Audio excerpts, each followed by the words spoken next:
Hello guys, நார்மலா gym இல்லைன்னா work அவுட்னு சொன்னாலே நம்ம மைண்ட்ல ஃபர்ஸ்ட் வந்து நிற்கிறது புஷ்அப்ஸ் தான். ஆனால் அதை நிறைய பேரால பண்ண முடியாது.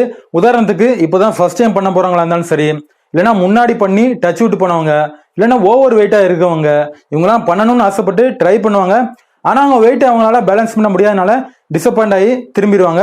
ஸோ இன்னைக்கு அவங்களுக்காகவே இந்த வீடியோ முடிஞ்சதுக்கு அப்புறம் கூட ஒரு 50-60 ரெப்பிடேஷன் போடக்கூடிய அளவுக்கு ஈஸியா இருக்கக்கூடிய ஒரு டைப் புஷ்அப்ஸ் தான் பார்க்க போறோம்.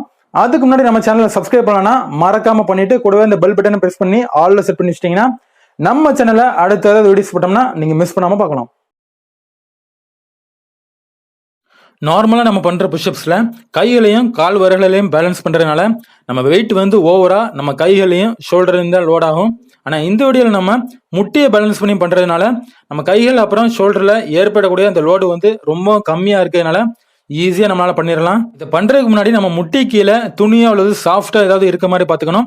ஏன்னா நம்ம வெயிட்டை முட்டியும் கொஞ்சம் பேலன்ஸ் பண்றதுனால தரையில அழுத்தும். கைகளை முன்னாடி இல்லாம பின்னாடி இல்லாம ஷோல்டருக்கு நேரம் பிளேஸ் பண்ணிட்டு ஷோல்டர்ல இருந்து முட்டி வரைக்கும் பிளாட்டா இருக்க மாதிரி பாத்துக்கணும்.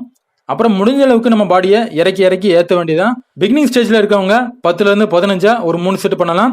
அப்புறம் போக போக அதிகப்படுத்திக்கலாம். இந்த நீ புஷ்அப்ஸை நம்ம தொடர்ந்து பண்ணிக்கிட்டு வந்தாலே நம்ம ஷோல்டர் அப்புறம் கைகள்ல போதுமான அளவு ஸ்ட்ரென்த் கிடைச்சிடும். அப்புறம் நம்ம நார்மல் புஷ்அப்ஸ்க்கு போயிடலாம். அவ்வளவுதான். இந்த வீடியோ உங்களுக்கு பிடிச்சிருந்தா லைக் பண்ணுங்க, உங்க ஃப்ரெண்ட்ஸுக்கும் ஷேர் பண்ணுங்க, மறக்காம நம்ம சேனலை சப்ஸ்கிரைப் பண்ணிருங்க.